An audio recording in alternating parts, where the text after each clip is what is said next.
It happened in an instant. A single announcement, whispered across Parliament corridors, echoed into Buckingham Palace. Princess Anne has officially stripped Camilla of her grip on royal protocol, and the monarchy will never be the same again. What began as a rumor in hushed tones quickly transformed into a thunderclap across the United Kingdom. Within moments, the news spread to every television screen, every radio broadcast, and every social media feed. Anne had stepped forward and claimed command of the one thing that defined power within the monarchy protocol. It was a stunning reversal, a shift so bold that even seasoned royal observers struggled to process it. Anne, long regarded as the most disciplined and steadfast of the Queen's children, had finally acted, and in doing so, she had delivered a blow that no one, not even Camilla herself, saw coming. For Camilla, the announcement was nothing short of a personal earthquake. One moment, she was secure in her role, quietly confident that her influence as Queen Consort and wife of Charles ensured her dominance over the rituals and traditions that guided the crown. The next, her authority crumbled in front of her eyes. Those who had once looked to her for instruction during ceremonial events began to hesitate. The staff who had loyally followed her decisions now found themselves frozen, their loyalty shaken, their futures uncertain. In an institution built on deference and order, that hesitation was devastating. It was more than embarrassment, it was humiliation. And Camilla knew the eyes of the world were watching as the ground beneath her feet gave way. Within the palace walls, shock rippled like fire through dry brush. Courtiers exchanged urgent whispers in the corridors, struggling to understand what this decree meant for the future. Who was in charge now? Was Camilla's word no longer binding? Did Anne's authority extend only to ceremonies? Or was this the beginning of a much larger shift in power? The uncertainty was paralyzing. For an institution where hierarchy and precision defined every moment, this sudden chaos was dangerous. But beneath that uncertainty lurked a truth more unsettling still. Anne had made her move, and no one dared to challenge her directly. Outside the gates, the media seized on the announcement with ruthless intensity. Headlines blared across front pages, declaring Anne's decisive power grab and questioning whether Camilla's role as Charles's partner had been hollowed out in an instant. Commentators described it as a coup, cloaked in royal decorum, a direct challenge not just to Camilla's authority, but to the very balance of the monarchy itself. Was Camilla being reduced to a ceremonial figurehead, her influence erased by a sister who had long lived in her shadow? The speculation was relentless, and for once, public sentiment was not on Camilla's side. The people cheered Anne's boldness. To them, this was a restoration, not a theft. For years, many had quietly resented Camilla's position, seeing her as a symbol of scandal and disruption in contrast to the dignity of Queen Elizabeth. Anne's move, decisive and uncompromising, felt to the public like the Queen's legacy being honored at last. Crowds gathering outside royal residences weren't mourning the change, they were celebrating it, chanting Anne's name as though she were a savior, reclaiming what had been lost. In the eyes of many, Camilla had represented an uncomfortable compromise, while Anne represented continuity, tradition, and iron resolve. Yet within the applause lay shadows that few could see. For this was no spontaneous act, no sudden decision made in haste. It was the culmination of years of silence, of quiet observation, of patience sharpened into strategy. Those who looked closer saw the careful threads of planning stretching back across decades. This was not just a victory, it was a reckoning long prepared. Anne had been waiting, and now she had struck with devastating precision. But to understand how Anne dared to seize power from Camilla, we must journey back to the years of silence, rivalry, and betrayal that built this moment. For years, Princess Anne stayed silent. She watched as Camilla inserted herself into royal power. But behind that silence burned calculation and a vow that one day she would strike. Anne had always been the figure of discipline, the one the press called the workhorse royal, tireless, dutiful, and immune to scandal. She embodied the endurance of her mother's reign. Yet, while she toiled through decades of ceremonial duties and public obligations, Camilla's ascent was far more unconventional. Her rise came not from loyalty to the crown itself, but through Charles, the man whose devotion to her had rewritten royal history. This imbalance created a fault line, one Anne saw widening with each passing year, though she never let her feelings betray her. The earliest signs of tension were visible to those who dared to look closely. Anne's sharp, unflinching demeanor was often contrasted with Camilla's softer, more social presence. To outsiders, these were merely differences in personality. But inside the palace, the unease was unmistakable. Anne believed in duty before self. Camilla, in Anne's eyes, embodied self before duty. It was a clash of philosophies, one rooted in Anne's lifelong immersion in her mother's code of sacrifice and service. And as Camilla began to bend traditions to suit her comfort, Anne's silence grew heavier, her watchfulness sharper. She never challenged Camilla outright, but she never let her pass unmeasured either. Her loyalty was to Queen Elizabeth above all else. Anne had always been her mother's shadow, carrying out engagements with an almost military precision.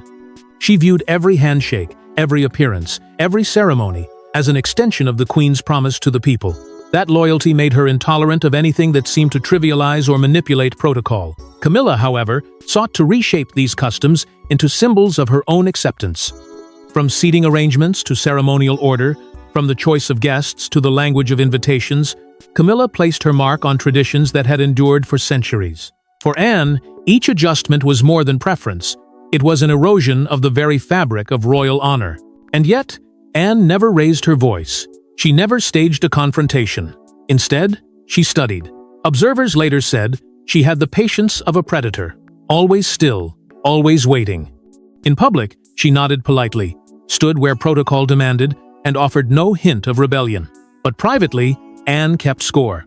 Every alteration Camilla made, every whisper of resistance from loyal staff, every public murmur of discontent, Anne heard it all and filed it away. She understood something Camilla did not. Silence can be sharper than any word, and patience can carve deeper than any blade. Within the palace, whispers grew. Staff who had served both women knew Anne's temperament. They spoke quietly, warning newcomers not to mistake her calmness for weakness. "She is the one to fear, if ever crossed," some confided. Anne's fury, though rarely seen, was legendary. And while Camilla may have held Charles's heart, Anne held the respect of the monarchy's oldest servants. That respect was power, in its purest form. Quiet, loyal, waiting for direction. Thus, as the years passed, Anne's silence became its own kind of warning. It was not indifference, but preparation. Not retreat, but strategy. The day would come when Camilla's grip on protocol would clash with Anne's loyalty to her mother's vision. And in that moment, Anne would act without hesitation. Anne's silence was not weakness. It was preparation. And when the Queen passed, the storm she had long prepared began to break. Buried deep in Queen Elizabeth's final letters was a chilling instruction, one that Anne guarded fiercely. It was a command that would one day cut Camilla's authority to pieces. When the world mourned the passing of the Queen, few knew of the hidden directives she left behind. These were not public statements or grand declarations broadcast across the nation. They were quiet, handwritten notes, entrusted only to those she believed could uphold the dignity of the crown without compromise. Among them was a single, devastating truth.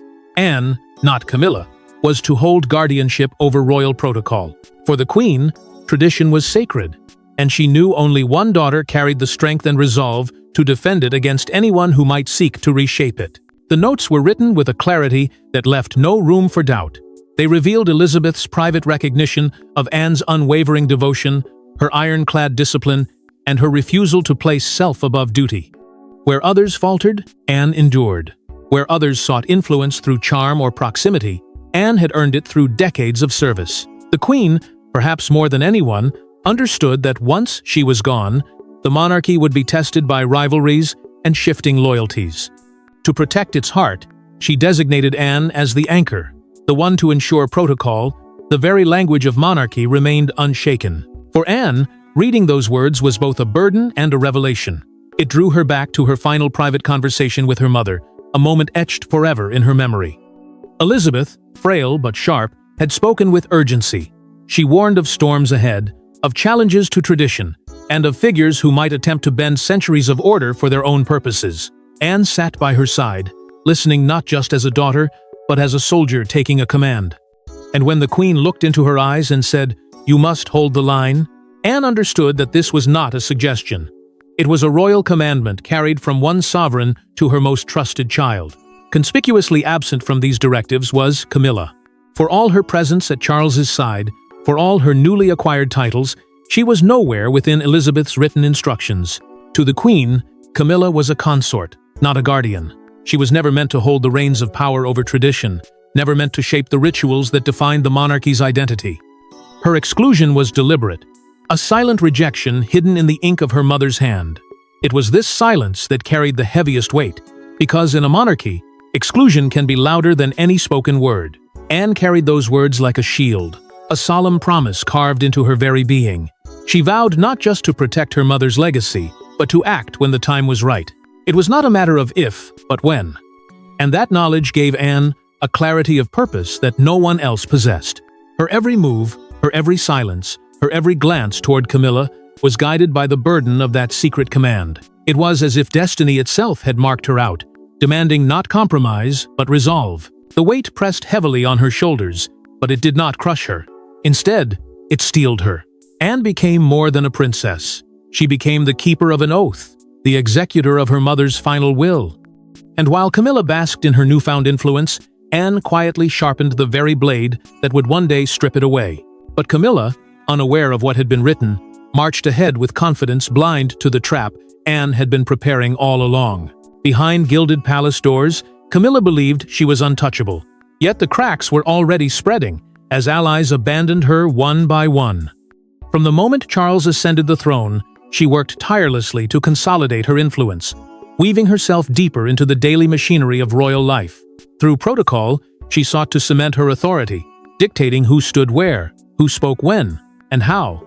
Ceremonies unfolded. To many, these might have seemed like minor details, but within the monarchy, protocol is power. Camilla understood that control of tradition meant control of perception, and she was determined to mold the monarchy into her image. But power that grows too quickly breeds resentment. Inside the palace, whispers grew louder with each passing month. Staff who once followed Camilla's lead with deference began to question her motives. They spoke in private of her determination to bend centuries of custom, her eagerness to claim rituals that had once been carefully preserved by the late queen. The resentment was not just professional, it was personal. Many had served under Elizabeth and then under Anne in her decades of relentless duty. To them, Camilla was an intruder, forcing her way into a world she had not earned through sacrifice. And though few dared to speak openly, the discontent lingered in the air, heavy and unmistakable. Even within the family itself, her grip faltered. William and Catherine, once careful to show a united front, began to distance themselves quietly.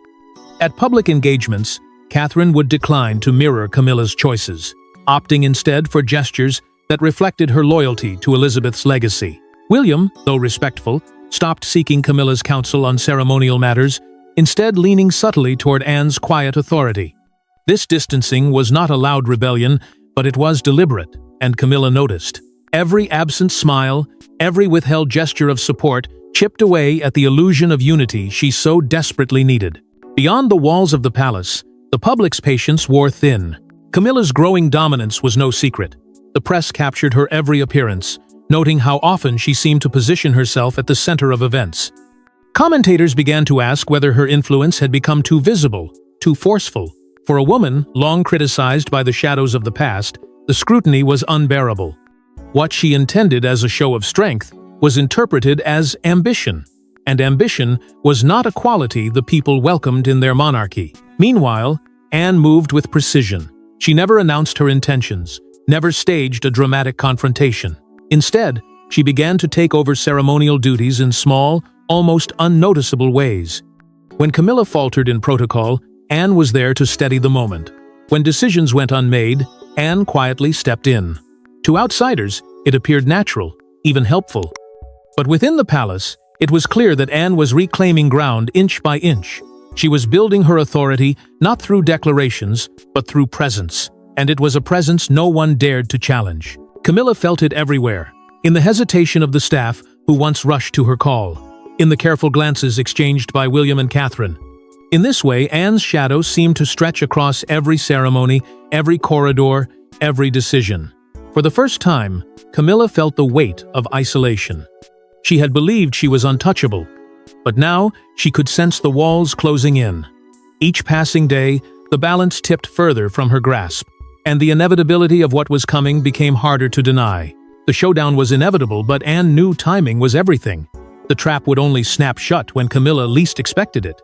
One meeting changed everything. Behind locked palace doors, Anne and Camilla clashed, and the words spoken that day shattered any hope of peace. The air between them was already thick with years of unspoken tension. But now, the silence broke in a way that neither could reverse. Anne, usually measured and unflinching, confronted Camilla with a sharpness that cut through the room. She accused her of defying the very legacy of the Queen, twisting royal protocol into something it was never meant to be. Anne's words were not laced with anger, but with something more powerful: conviction. She spoke as if the voice of her mother still echoed through her, reminding Camilla that the crown was not hers to shape, and tradition was not hers to reinvent. Camilla, however, did not flinch. For years she had built her position beside Charles, rising from scandal to the highest title the monarchy could bestow. To her, Anne's accusations were nothing more than jealousy wrapped in the guise of duty. Defiant, she declared that she was Charles's chosen partner, and therefore his natural ally in guiding the crown. Her tone carried authority, but behind it lingered an unmistakable desperation. She was fighting not only for her influence, but for her survival within a system that had never truly accepted her. To yield would be to admit that her power had always been borrowed, never earned. Anne's reply was colder than steel. "Protocol is not yours to bend," she declared, her voice slicing through Camilla's defenses. It was not a threat, it was a verdict. Those words hung in the air like a final sentence, leaving Camilla momentarily speechless. The Queen's daughter had spoken not as a sister-in-law, but as the heir to her mother's authority, the embodiment of a legacy that Camilla could never claim. Though the confrontation took place behind closed doors, its echoes traveled quickly through the palace. Staff whispered of raised voices, of the sound of sharp words bouncing off the gilded walls. Rumors spread of shouting, of a verbal battle that shook even those accustomed to the monarchy's private storms.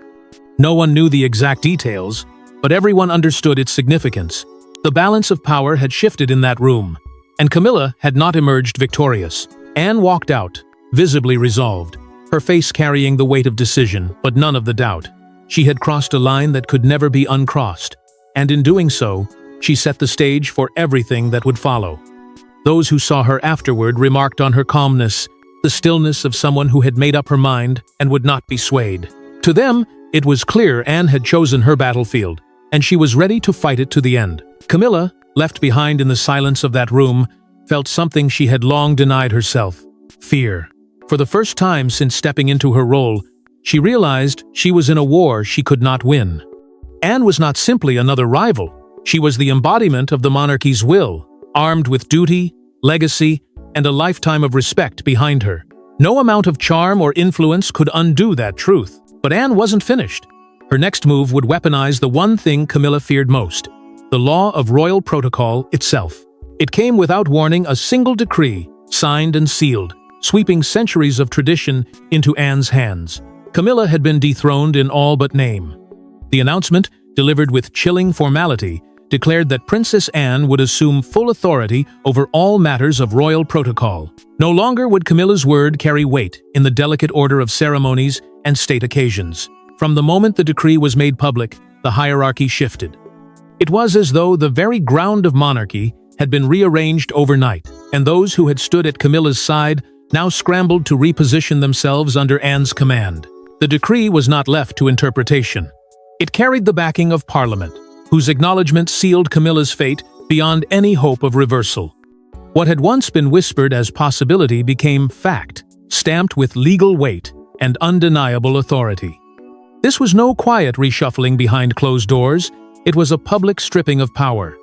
In the eyes of the nation, Camilla had been silenced, her influence reduced to a shadow, while Anne stood as the rightful guardian of tradition. For Camilla, the humiliation was unbearable. For Anne, it was a vindication long awaited. Inside the palace, the consequences were immediate. Staff who had previously followed Camilla's lead shifted their allegiance overnight. Invitations, ceremonial orders, even seating arrangements, all now passed through Anne's hands. Camilla's calls for instruction went unanswered, her requests politely delayed or redirected. In an institution where loyalty is survival, the courtiers made their choice, and it was not her. The once carefully curated image of authority collapsed, leaving Camilla isolated within walls that had once echoed her command. It was not merely a loss of duty, It was the loss of an empire she believed she had finally secured. In the privacy of her chambers, the emotional weight broke her. For years, Camilla had fought to be recognized, to transform scandal into legitimacy, and now it had been undone in a single stroke. Those close to her whispered of tears, of moments where she questioned whether her place beside Charles had been worth the cost. For a woman who had endured relentless criticism from the public, this was the deepest cut of all. Not rejection from the outside world, but rejection from within the very institution she thought she had conquered. Charles himself was torn apart by the fallout. As king, he could not publicly challenge Anne's authority without fracturing the crown itself. As husband, he watched his wife humiliated, her dignity stripped with every headline that proclaimed Anne's rise. His heart was divided, forced to bow to his sister's unyielding command, while silently witnessing the woman he loved reduced to a ceremonial figure with no voice. His silence, though painful, was an admission that even he could not fight against the tide of Anne's power. And then came the symbolism, the moment the world could not ignore. At ceremonies once guided by Camilla's hand, it was Anne who now led with precision. She carried the authority of her mother's legacy, the strength of her oath, and the confidence of one who knew the nation stood behind her. To the public, it was confirmation of a shift that could never be undone. Anne was now the guardian of royal protocol, and Camilla's reign of influence was over. The monarchy had been rebalanced, but in stripping Camilla, Anne had set off a storm that would reach every corner of the royal family. The royal family fractured overnight. Some rallied behind Anne, others saw her as merciless. For Charles, William, and Harry, the fallout was deeply personal. The monarchy had long been defined by unspoken alliances and quiet rivalries, but Anne's decree ripped those fault lines wide open. At the center of it all stood Charles, torn between the woman he loved and the sister who embodied his mother's unyielding legacy. His despair was silent, almost invisible, but those closest to him recognized the torment. Watching Camilla humiliated, stripped of authority before the eyes of the world, left him shaken. Yet, as king, he knew he could not openly defy Anne's command without risking the stability of the crown itself. His pain became one of quiet endurance, forcing him into a role no monarch wished to play, a husband powerless to protect his wife. William, however, made no attempt to disguise where he stood. His support of Anne was immediate and unwavering. To him, her decisive move was not cruelty, but justice. For years, he had carried the shadow of his mother's suffering. And now he saw in Anne's actions a defense of Diana's memory. By removing Camilla from the heart of protocol, Anne had honored the legacy of the woman William still mourned. It was, in his eyes, a reckoning that had been long overdue. This open alignment created a rift between father and son, further deepening the wounds of a family already strained by grief and scandal. Across the ocean, Harry's reaction was more complicated. Distance had given him perspective, yet even from afar, the battle between Anne and Camilla forced him into conflicted reflection. On one hand, he understood the logic of Anne's authority, her relentless loyalty to tradition, her desire to protect what the monarchy represented. On the other hand, he could not ignore the humiliation inflicted on Camilla, a woman who, for all her flaws, had provided Charles with companionship in his loneliest years. Torn between empathy and resentment, Harry remained caught in a space where loyalty and bitterness collided. His words in private conversations revealed a man who could not choose sides without reopening old wounds of his own. Meanwhile, Camilla's children, Tom and Laura, took the humiliation of their mother as a personal attack. Though not official members of the monarchy's hierarchy, they saw Anne's decree as an assault on their family's dignity. Their frustration fueled whispers of confrontation, their loyalty to Camilla, setting them against the woman who had reduced her to little more than a ceremonial partner. Anne, unmoved by their anger, regarded their protests as irrelevant to the survival of the crown. In her mind, lineage mattered more than sentiment, and Camilla's bloodline had no rightful place in the heart of tradition. Within the palace, the monarchy split into camps. Those who respected Anne's decisive authority saw her as the only figure capable of maintaining order, while those who pitied Camilla interpreted her downfall as unnecessary cruelty. The divide grew more pronounced with each passing day. Ceremonies, once seamless, became tense affairs marked by undercurrents of silent rebellion. Even within family dinners, allegiances were visible, conversations stiff, trust eroded. The monarchy had become not one household, but two of Anne's order versus Camilla's chaos. The public, too, chose sides. Many hailed Anne as the Iron Princess, the figure who had reclaimed dignity and restored the authority of her mother's legacy. To them, she was the embodiment of strength, a woman who had dared to do what others would not. But there was another narrative, whispered and gaining strength, that Camilla had become the fallen queen, a symbol of humiliation and pity, stripped of power by a woman whose heart, some said, was as cold as the crown itself. The spectacle enthralled the nation, transforming the royal family into a theater of loyalty, betrayal, and vengeance. But even as the family divided, Anne pressed forward with her vision, determined to show the world that protocol was power and she was its sole guardian. Anne stood victorious. Camilla stood humiliated. Yet victory in the monarchy is never final. For every rise comes the shadow of what it will cost. From the moment Anne's decree was enforced, her presence expanded across every corner of royal life. She consolidated power with quiet precision, taking control of ceremonies, state functions, and the delicate web of protocol that defined the crown's authority. Every engagement carried her mark. Every ritual bore her signature. What once flowed through Camilla now passed seamlessly through Anne, who wielded her new authority not with hesitation, but with the confidence of someone born to guard tradition. Camilla, in contrast, shrank into the background. Where she once held sway over arrangements and appearances, she was reduced to a ceremonial partner to Charles, visible but voiceless. Her isolation grew sharper with each passing day, the silence around her more suffocating than any public criticism. Behind the glitter of royal events, she drifted into irrelevance, her influence erased by Anne's unrelenting presence. For Camilla, who had fought for decades to be recognized, this fall from prominence was not just painful, it was devastating. The press wasted no time in framing the transformation.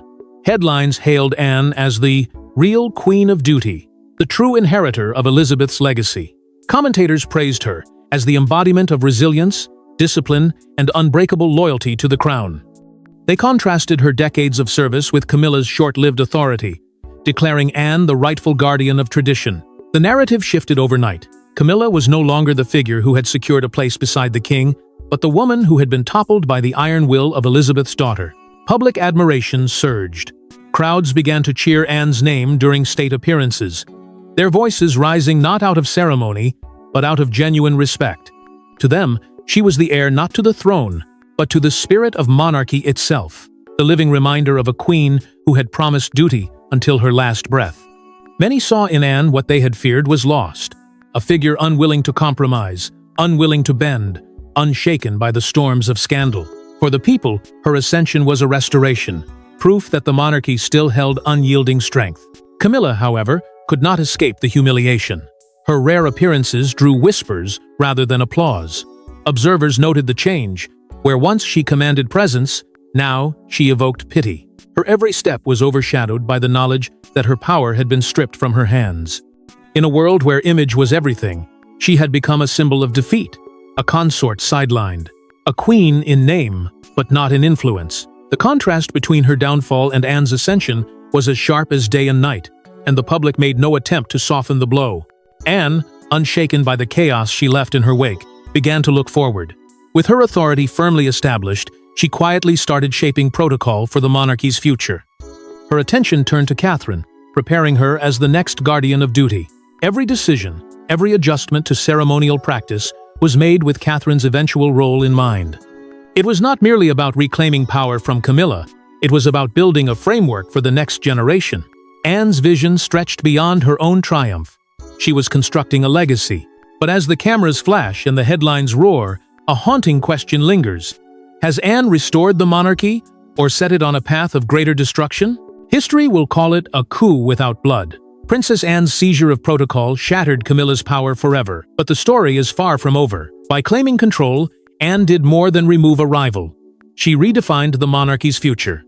Her move positioned William and Catherine as the natural heirs to a purified vision of duty, where tradition outweighed ambition and service eclipsed self-interest. In their poised silence, the public saw not just a younger generation, but the direct beneficiaries of Anne's uncompromising authority. For Camilla, the scars of this humiliation will never fade. Her legacy, already fraught with controversy, now carries the permanent stain of defeat. To some, Anne's victory became the Queen's final gift, a silent assurance that Elizabeth's legacy would not be dismantled, but fiercely defended by the daughter who had pledged to hold the line. Yet the nation remains divided. Many revere Anne as the Iron Princess who restored dignity, while others cannot ignore the cruelty of Camilla's downfall, seeing her less as a villain and more as a woman crushed by forces she could never command. Still, the whispers do not rest. In the corridors of power, voices murmur of another royal watching, waiting, preparing to test Anne's grip. And so, as Anne reigns over royal protocol, one truth remains. Every victory in the monarchy plants the seeds of the next betrayal. Thanks for watching. Don't forget to like and subscribe, and we will see you in the next one.